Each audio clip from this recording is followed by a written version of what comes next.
السلام علیکم ورحمۃ اللہ وبرکاتہ۔ آج ہم سورہ الملک شروع کریں گے، یعنی قرآن مجید کا 29واں پارہ اور اس کی پہلی سورت سورۃ الملک مکیہ۔ یہ سورہ ملک مکی سورت ہے، نبی صلی اللہ علیہ وسلم پر مکہ کی زندگی میں نازل ہوئی۔ اس کی 30 آیات ہیں اور 2 رکوع۔ یہ ترتیب کے لحاظ سے 67 نمبر پر ہے اور نازل ہونے کے حساب سے یہ 77 نمبر پر ہے۔ نبی صلی اللہ علیہ وسلم نے اس سورہ مبارکہ کی بڑی تعریف بیان کی ہے۔ آپ نے فرمایا کہ قرآن مجید میں ایک ایسی سورت ہے جس کی 30 آیات ہیں، یہ پڑھنے والے کے لیے سفارش کرے گی یہاں تک کہ اس کو بخش دیا جائے گا۔ یعنی سورہ ملک جس نے روزانہ رات کو تلاوت کی، ایک دفعہ اس کو روزانہ پڑھا، تو اللہ تعالیٰ اس کی سفارش کو اس بندے کے حق میں قبول فرمائیں گے۔ سیدنا ابو ہریرہ رضی اللہ تعالیٰ عنہ روایت کہتے ہیں کہ رسول اللہ صلی اللہ علیہ وسلم نے فرمایا، ان سورۃ من القرآن 30 آیہ شفعت لرجل حتی غفر لہ، کہ قرآن مجید کی ایک ایسی سورت ہے جس کی 30 آیات ہیں، اس نے پڑھنے والے کے لیے سفارش کی یہاں تک کہ اس کو بخش دیا گیا۔ فرمایا وَهِيَ سُورَةُ تَبَارَكَ الَّذِي بِيَدِهِ الْمُلْكُ، یہ سورہ ملک ہے اور اس کے پڑھنے سے بندے کو بخشش حاصل ہو جاتی ہے، بشرطے کہ وہ فرائض کو انجام دینے والا ہو، گناہوں سے بچنے والا ہو، تو اللہ تعالیٰ اس کی مغفرت کر دیتے ہیں۔ سیدنا جابر بن عبداللہ رضی اللہ تعالیٰ عنہ سے مروی ہے کہ رسول اللہ صلی اللہ علیہ وسلم اس وقت تک سوتے نہیں تھے جب تک آپ الف لام میم تنزیل یعنی 21ویں پارے میں جو سورہ سجدہ آتی ہے وہ اور سورہ ملک نہ پڑھ لیتے، یعنی ان دونوں سورتوں کے پڑھنے کی بڑی فضیلت ہے۔ ایک اور روایت بھی آتی ہے جس میں یہ ہے کہ نبی علیہ الصلوۃ والسلام نے فرمایا کہ جس طرح کالی گھٹائیں آسمان کو چھپا لیتی ہیں، اور ایک روایت میں بچوں والے پرندے کا ذکر ہے کہ مرغی یا کوئی اور ایسا پرندہ، مادہ پرندہ جس کے بچے ہوں، تو وہ اپنے پروں تلے اپنے بچوں کو چھپا لیتا ہے، اس طرح یہ دونوں صورتیں اپنے پڑھنے والے کو قیامت کے دن چھپا لیں گی اور اللہ تعالیٰ سے اس کی سفارش کریں گی حتیٰ کہ اس کو بخش دیا جائے گا۔ تو کوشش کرنی چاہیے کہ سورہ ملک یا سورہ سجدہ ان کو دیکھ کر پڑھ لیں۔ اگر کسی کو زبانی یاد کرنے کی توفیق ہے، اپنی عمر کے اس حصے میں ہے یا اس کا ضبط اچھا ہے، تو بہت اچھی بات ہے کہ وہ ان دونوں صورتوں کو حفظ کر لے اور روٹین بنا لے کہ عشاء کے بعد ان دونوں صورتوں کو پڑھنا ہے۔ اللہ تعالی ہمیں توفیق عطا فرمائے۔ اعوذ باللہ السمیع العلیم من الشیطان الرجیم، بسم اللہ الرحمن الرحیم۔ تبارک الذی بیدہ الملک، بہت برکت والی ہے وہ ذات۔ تبارک یہ اسم تفضیل کا ہے، اس میں یعنی تفضیل پائی جاتی ہے، مبالغہ پایا جاتا ہے اس میں کہ بہت ہی زیادہ، یعنی بہت ہی برکت والی ہے وہ ذات۔ بیدہ الملک، جس کے ہاتھ میں بادشاہت ہے، وَهُوَ عَلَى كُلِّ شَيْءٍ قَدِيرٌ، اور وہ ہر چیز پر قادر ہے۔ یعنی اللہ تعالیٰ کی ذات کے بابرکت ہونے کا ذکر ہوا، یعنی بعض بادشاہتیں ایسی ہوتی ہیں کہ جو عوام کے لیے منحوس ہوتی ہیں، لیکن اللہ تعالیٰ کی بادشاہی یہ عوام کے لیے، اس کی مخلوقات کے لیے برکت ہی برکت ہے۔ بیدہ الملک، یعنی دنیا میں نفع کی سب سے بڑی چیز بادشاہی ہے، تو یہ بادشاہت کا سارا نظام یہ اللہ کے ہاتھ میں ہے، جس کو چاہے وہ بادشاہ بنائے اور جس کو چاہے بادشاہت سے اتار کر ذلیل کر دے، اور وہ ہر چیز پر قادر ہے۔ یعنی اللہ کے پاس جو بادشاہت ہے اور اس کی برکت، یہ سب کچھ اس کی قدرت کے ساتھ ہے، قدرت سے خالی نہیں ہے۔ کہ جس طرح ہم دیکھتے ہیں کہ ایک اسٹوڈنٹ ایسا ہوتا ہے جو بڑا ذہین و فطین ہے، سب کچھ ہے، لیکن اس کو اپنی ذہانت دکھانے کا موقع نہیں ملتا۔ اللہ تعالیٰ کا یہ معاملہ نہیں ہے، وہ صاحب قدرت ہے اور اس نے اپنی قدرت اس کائنات کی تخلیق میں دکھا دی کہ وہ انتہائی قدرت والا ہے اور اس کا کوئی مقابلہ نہیں۔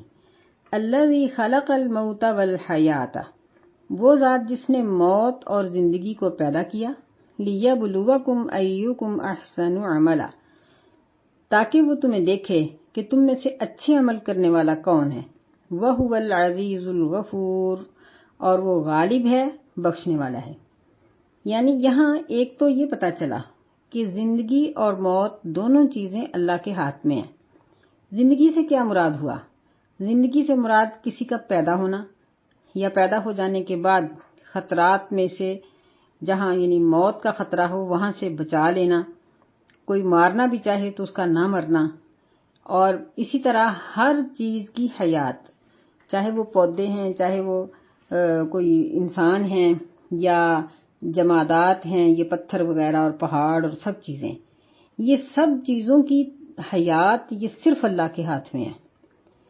اور اسی طرح موت کی بھی، موت کا لفظ اسی لیے پہلے لایا گیا کہ موت ایک ایسی حقیقت ہے کہ اس کو جب بھی یہ آتی ہے تو بڑے بڑے منکر اس کو مانتے ہیں، اور کسی کا بھی مانے بغیر گزارا نہیں ہے کہ کوئی شخص موت کو تسلیم ہی نہ کرے، تو نہیں، یہ بات ہو ہی نہیں سکتی، کیونکہ وہ خود اپنے آپ کو موت سے نہیں بچا سکتا، تو وہ کس طرح اس بات کو تسلیم کر سکتا ہے کہ موت نہیں ہے۔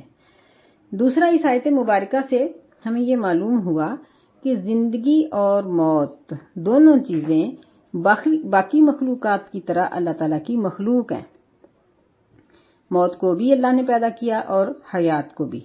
حدیث میں ذکر آتا ہے، نبی صلی اللہ علیہ وسلم نے فرمایا کہ قیامت اور حساب و کتاب کے بعد جب جنتی جنت میں اور جنتی جہنم میں اپنے اپنے ٹھکانوں پر پہنچ جائیں گے تو پھر ایک مینڈے کو لایا جائے گا جو یعنی چتکبرا ہوگا، مختلف رنگوں کا ہوگا۔ پھر اس کو لانے کے بعد فَيُنَادِي مُنَادٍ، جنت والوں کو ایک اعلان کرنے والا اعلان کرے گا اور کہے گا کہ یا اہل الجنہ، اے جنت والو۔ جنت والے اپنی گردنوں کو لمبا کر کے اس کی بات کو سنیں گے اور جواب دیں گے کہ ہاں، کیا کہنا چاہتے ہو، ہم دیکھ رہے ہیں۔ وہ کہے گا کہ کیا تم اس کو پہچانتے ہو، اس جانور کو؟ وہ کہیں گے کہ ہاں، ہم اس کو پہچانتے ہیں، یہ وہی موت ہے جس کے ذریعے سے ہم دنیا سے آخرت میں آئے۔ اللہ تعالیٰ ان کو وہاں یہ پہچان عطا کرے گا۔ پھر وہ فرشتہ جہنم والوں کو بلائے گا، کہے گا کہ یا اہل النار، اے جہنم والو۔ تو جہنم والے بھی سارے اپنی گردنوں کو اونچا کر کے اس کی بات کو سننے کے لیے توجہ کریں گے۔ تو وہ کہے گا کہ کیا تم اس جانور کو پہچانتے ہو؟ تو اللہ ان کو پہچان عطا کرے گا اور وہ کہیں گے کہ ہاں، یہ موت ہے، اسی کے ذریعے سے ہم دنیا سے آخرت میں منتقل ہوئے۔ تو پھر ان دونوں کو پہچان کروانے کے بعد ان دونوں کو دکھا کر وہ اس کو ذبح کر دے گا۔ پھر وہ کہے گا کہ یا اہل الجنہ، اے جنت والو، تمہارے لیے خلود ہے، ہمیشہ رہنا ہے، اور تمہارے لیے موت نہیں ہے۔ اور یا اہل النار، اے جہنم والو، تمہارے لیے بھی خلود ہے، فلا موتا، موت نہیں آئے گی۔ تو جنتی تو بہت ہی خوش ہوں گے، لیکن جہنمی بہت ہی پریشان ہوں گے، روئیں گے۔ اللہ نے فرمایا وَأَنذِرْهُمْ يَوْمَ الْحَسْرَةِ إِذْ قُضِيَ الْأَمْرُ وَهُمْ فِي غَفْلَةٍ وَهُمْ لَا يُؤْمِنُونَ، کہ ان کو اس حسرت اور افسوس کے دن سے ڈراؤ جس کے بارے میں یہ غفلت میں ہیں اور جس پر یہ ایمان نہیں لاتے۔ تو حدیث میں ہے کہ یہی وہ وقت ہے جس کے بارے میں اللہ تعالیٰ نے اس آیت میں ذکر کیا۔ تو یعنی ان احادیث سے یہ بات معلوم ہوتی ہے کہ اللہ تعالیٰ نے جو موت اور حیات بنائی ہیں ان کی بھی ایک شکل ہے، اگرچہ ہم ان کی شکل کو نہیں دیکھتے، لیکن قیامت کے دن موت کو ایک شکل دی جائے گی اور پھر اس کو ذبح کر کے ہمیشہ کے لیے ختم کر دیا جائے گا۔ تو دنیا میں اللہ تعالیٰ نے ہمیں زندگی سے نوازا اور ہم اپنے عزیزوں کو فوت ہوتے ہوئے دیکھتے ہیں۔ یہ سب اس لیے ہے کہ وہ ہمیں یہ آزمانا چاہتا ہے ایکم احسن عملا، کہ تم میں سے کون اچھے عمل کرتا ہے۔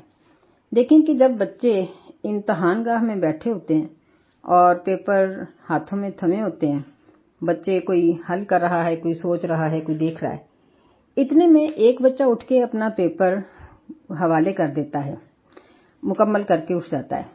جب وہ مکمل کر کے اٹھتا ہے تو پورے حال میں ایک ہلچل سی مچ جاتی، ہر بچے کے دل میں یہ خیال آتا ہے کہ میں بھی جلدی فارغ ہو جاؤں۔ تو ہم دنیا میں اپنی آخرت کا اس طرح کا سوچ کیوں نہیں سوچتے؟ یعنی ہم دنیا کے پیپروں اور امتحانوں میں تو ایسی سوچ لیتے ہیں، لیکن ہم اپنی دنیا سے جانے کے لیے ایسا کیوں نہیں سوچتے؟ یہ ہمیں اللہ تعالیٰ یہاں توجہ دلانا چاہتے ہیں۔ فرمایا کہ تاکہ وہ تمہیں آزمائے، ایکم احسن عملا، کہ تم میں سے کس کے عمل اچھے ہیں، وہو العزیز الغفور، اور وہ غالب بھی ہے، بخشنے والا بھی ہے۔ یعنی اس کی پکڑ سے کوئی مجرم بھاگ نہیں سکتا، اور وہ بخشنے والا بھی ہے کہ وہ کسی کے اوپر ظلم اور زیادتی نہیں کرتا کہ کسی پر وہ جبراً کسی اور کا گناہ ڈال دے، نہیں۔ الذی خلق 7 سماوات طباقا، وہ ذات جس نے 7 آسمان پیدا فرمائے اوپر نیچے یا تہ بتہ۔ هل تری فی خلق الرحمن من تفاوت، کیا تو رحمان کی اس پوری تخلیق میں کوئی نقص دیکھتے ہو، کوئی کمی بیشی دیکھتے ہو؟ فرجع البصر، پس آنکھ کو لوٹا کر دیکھو، یعنی چاروں طرف آنکھ کو، نظر کو لوٹاؤ۔ هل تری من فطور، کیا تم اس میں کوئی سوراخ یا کوئی اس طرح کی کوئی کمزوری، آسمان میں کوئی نقص دیکھتے ہو؟ نہیں۔ ثم ارجع البصر کرتین ينقلب الیک البصر خاسئا وهو حسیر، پھر اپنی نظر کو لوٹاؤ۔ کرتین کا معنی دوبارہ بھی آتا ہے، یہ تثنیہ کا صیغہ، اور اس کا معنی بار بار بھی آتا ہے، دونوں طرح ہی معنی یہاں ٹھیک ہے کہ پھر تم اپنی نظر کو دوبارہ لوٹا کے دیکھو، یا اپنی نظر کو آسمان کی طرف بار بار اٹھاؤ اور دیکھو۔ ينقلب الیک البصر خاسئا، تمہاری نظر تمہاری طرف لوٹے گی ذلیل ہو کر، وہو حسیر، اور وہ انتہائی تھکی ہوئی ہوگی۔ یعنی انسان کی آنکھ تو تھک جاتی ہے، لیکن آسمان کی کشادگی کا کوئی کنارہ اور کوئی اندازہ نہیں ہوتا، اتنا بڑا آسمان ہے اور بغیر کسی نقص کے۔ اِنَّا زَيَّنَّا السَّمَاءَ الدُّنْيَا بِمَصَابِيحَ وَجَعَلْنَاهَا لِلشَّيَاطِينِ وَأَعْتَدْنَا لَهُمْ عَذَابَ السَّعِيرِ، اور ہم نے آسمان دنیا کو مزین کر دیا، بِمَصَابِيحَ، مصباحن کی یہ جمع ہے، چراغوں کے ساتھ، اور ہم نے ان چراغوں کو بنا دیا رجوما للشیاطین، شیطانوں کو رجم کرنے کے لیے، وَأَعْتَدْنَا لَهُمْ عَذَابَ السَّعِيرِ، اور ہم نے ان کے لیے جلنے والا عذاب بنا رکھا ہے۔ یہاں آسمان دنیا کہا گیا ہے، یعنی ہماری زمین کے سب سے قریب تر آسمان، اس کو فرماتے ہیں اللہ تعالیٰ کہ ہم نے مصابیح کے ساتھ، چراغوں کے ساتھ روشن کر دیا۔ ان تاروں کے بہت سے فائدے قرآن مجید میں ذکر آئے ہیں، جن میں سب سے بڑا فائدہ تو یہاں بھی ذکر ہے، سورہ ہجر میں بھی ہے اس کا ذکر، کہ جب آسمانوں پر شیاطین جانے کی کوشش کرتے ہیں تو ان کو یہ ستارے انگارے کی طرح مارے جاتے ہیں۔ پھر اس کا ایک فائدہ یہ بھی ہے کہ ان کی وجہ سے آسمان مزین اور حسین و جمیل نظر آتا ہے، روشنی اس کی ہلکی سی ہوتی ہے۔ اگر ستارے نہ ہوتے تو رات کو اس قدر گھپ اندھیرا ہوتا کہ کوئی بھی رات کو چل پھر نہ سکتا۔ پھر اس کا ایک بہت بڑا فائدہ یہ بھی ہے کہ ان ستاروں کی وجہ سے اللہ تعالیٰ نے آسمان کی خوبصورتی بنا دی ہے، اور یعنی ان فرشتوں کو مار بھگانے کا یہ سبب ہیں جو اللہ تعالیٰ کی، اور ان جنات کو مار بھگانے کا یہ سبب ہیں جو فرشتوں کی باتوں کو سننے کی کوشش کرتے ہیں۔ پھر اس کا ایک فائدہ یہ بھی بتایا گیا ہے کہ ان ستاروں کی وجہ سے بڑے بڑے صحراؤں میں اور سمندروں میں اور فضاؤں میں سفر کرنے کے دوران راستہ معلوم کیا جاتا ہے، کیونکہ اگر یہ ستارے نہ ہوتے تو سمندر، صحرا اور فضا یعنی ہوائی جہازوں میں راستہ معلوم کرنے والی کوئی چیز نہ ہوتی۔ تو یہ اللہ تعالیٰ نے بہت سے فائدے ان ستاروں کے رکھے ہیں۔ وَلِلَّذِينَ كَفَرُوا بِرَبِّهِمْ عَذَابُ جَهَنَّمَ وَبِئْسَ الْمَصِيرُ، اور جن لوگوں نے اپنے رب کے ساتھ کفر کیا ان کے لیے جہنم کا عذاب ہے، وبئس المصیر، اور یہ لوٹ کر جانے کی بہت بری جگہ ہے۔ یعنی اللہ تعالیٰ نے اپنی قدرتوں کا ذکر کرنے کے بعد یہاں مجرمین کا ذکر کیا کہ ان کا انجام کیا ہوگا۔ فرمایا اذا القوا فیہا سمعوا لہا شہیقا وہی تفور، جب وہ مجرم اس جہنم میں ڈالے جائیں گے وہ سنیں گے جہنم کے چیخنے چلانے کی آوازیں، اور وہ جوش مار رہی ہوگی۔ یعنی جس طرح شیر اپنے شکار کو دیکھ کے دھاڑتا ہے اس طرح جہنم دھاڑ رہی ہوگی۔ اور شہیق کہتے ہیں گدھے کی آواز کے آخری حصے کو، یعنی جو بہت باریک اور چیخ کی طرح کا ہوتا ہے، تو اس طرح کی آواز جہنم سے نکل رہی ہوگی۔ تکاد تمیز من الغیظ، قریب ہے کہ وہ غصے کی وجہ سے پھٹ جائے۔ استغفر اللہ۔ کلما القی فیہا فوج سألہم خزنتها الم یأتکم نذیر، جب بھی اس میں ایک گروہ کو ڈالا جائے گا تو ان سے اس کا داروغہ سوال کرے گا کیا تمہارے پاس کوئی ڈرانے والا نہیں آیا تھا؟ یعنی ان کو ڈانٹ کے طور پر اور انتہائی حقارت کے طور پر ان کو یہ بات پوچھے گا کہ تم یہاں آ گئے ہو اور اللہ تعالیٰ کی جنت کو نہیں حاصل کر سکے، تو کیا تمہارے پاس کوئی ڈرانے والا نہیں آیا تھا؟